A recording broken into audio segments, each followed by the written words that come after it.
trails to Canada. Hope you guys are doing great, and I'm doing great as well. First of all, I would like to thanks to all the subscribers who are watching my videos, sharing my videos, and actually getting helped. So it really boosts me or make me happy because I'm helping somebody.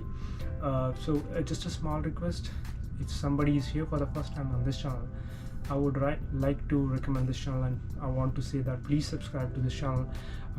This channel will definitely gonna help you in a long run. If somebody here isn't inside in the Canada, or if somebody want to come to Canada, this channel is really a great help for sure. So today's video, making in English, there's a reason. From past couple of weeks I'm getting lots of queries that why you guys are you're not making video in English.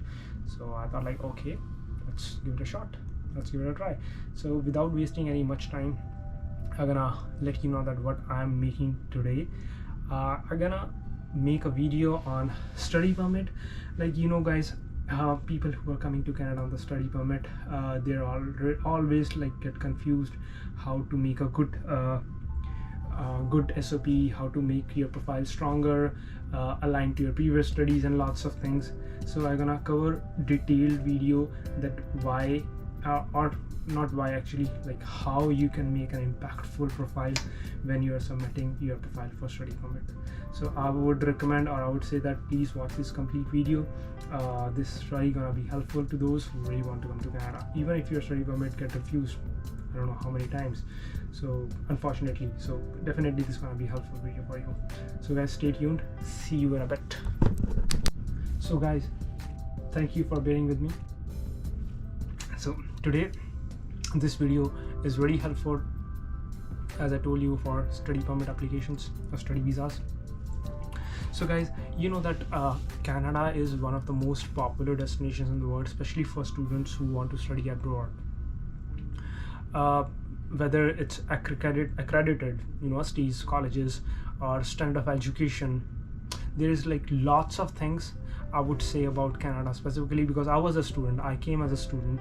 I know like how, if we talk about our country's you can say education system in here, it's a bit different and it's more practical. And from my personal opinion, I would say that yes, Canada has some value, especially related to the education. So like from the past couple of years, not from past couple of years, from past couple of decades, I would say Canada is choice for many people around the world. For an example, like in 2021 alone, like 450,000 students were called, or like study permits were given to the students. So you can imagine like how popular is the Canada among the students, international students. So I'm gonna cover 3 important steps or 3 important things about study permit applications. If you're gonna work on these 3 things, definitely your profile will be very stronger, whether you get refused previously or not. But this video will be really helpful for those who are coming to Canada as a student. So first thing I want to share that just make sure that before applying to study permit, you are eligible for study permit. How are you gonna check that you are eligible for study permit or not? First of all, you should get an acceptance from DLI based institution. And what is DLI now? You must be thinking like, what's DLI? So DLI is basically designated learning institutions. I would give an example, like Canada has territories, Canada has provinces. So every territory and province, there are a couple of educational institutions.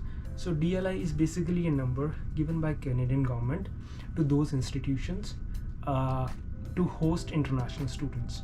So like there are a couple of colleges, those are not actually accredited with DLI. So you have to make sure that before applying to the study permit, you have been accepted to the DLI based institute. That's really important. Second thing, you should not have any criminal record to make you eligible for study permit. You should not be like, you know what is criminal record, right? Third important thing, you should not have any medical condition. That's why when you apply for study permit, they ask you for the medical examination. So these three things make you eligible for the work permit, for the study permit. After that, there's a discretion of immigration officer. Like everything depends upon the immigration officer.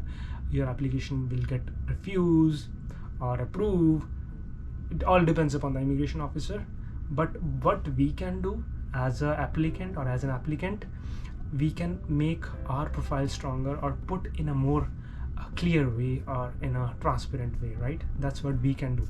So that's why I'm making this video. So discretion of visa officer is really important. That's my second point.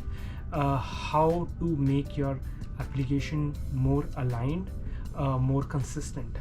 So whenever you are applying for study permit, just make sure that your previous, I'm gonna give you more details on this before after finishing this topic.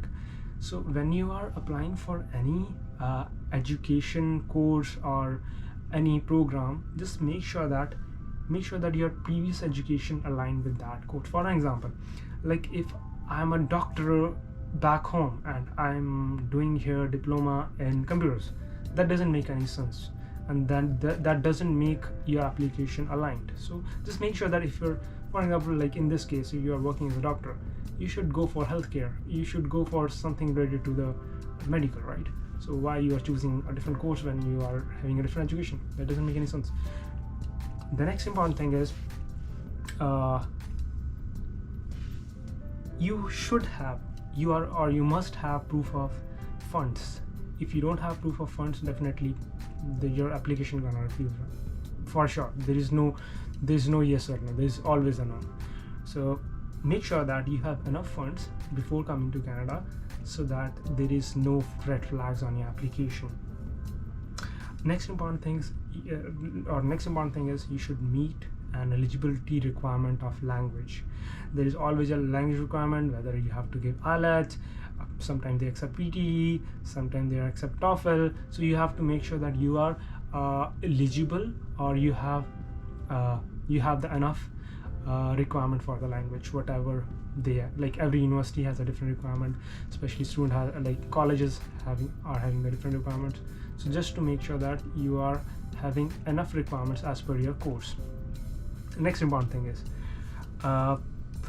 for example, in my case, if I consider my profile, I had 5 years of gap. I was working although. So just to make sure that if you have any gaps in your education, try to align like what you were doing. You might be doing some volunteer work related to your education. You may be doing something related, like you have to cover the gap.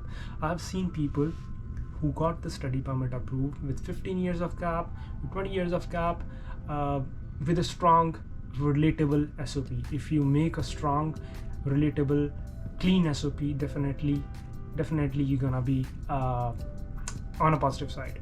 So to avoid any repercussions, any negative feedbacks or negative scenarios, just to make sure that you should cover any gaps you have. So next important thing is we're going to talk about is,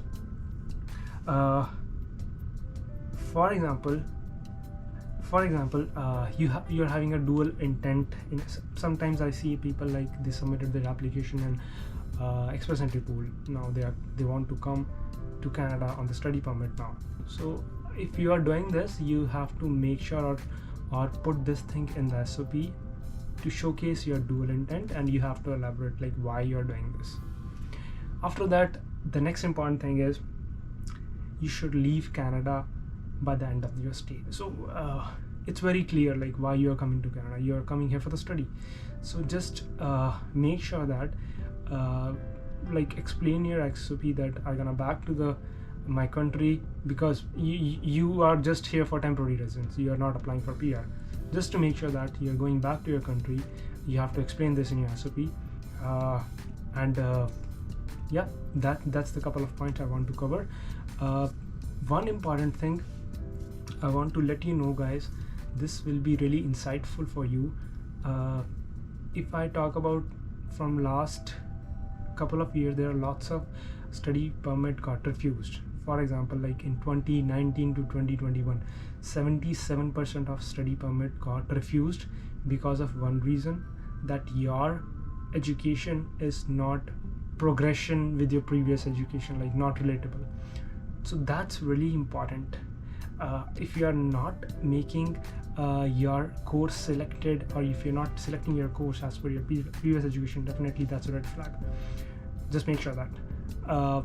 Next important thing is, from these past 2 years, 26% of the cases or 26% of the refusals were based on the fact that you will not leave Canada. So make sure that when you're presenting your profile, just clearly mention that you're coming here for like study. Obviously you're coming here for study.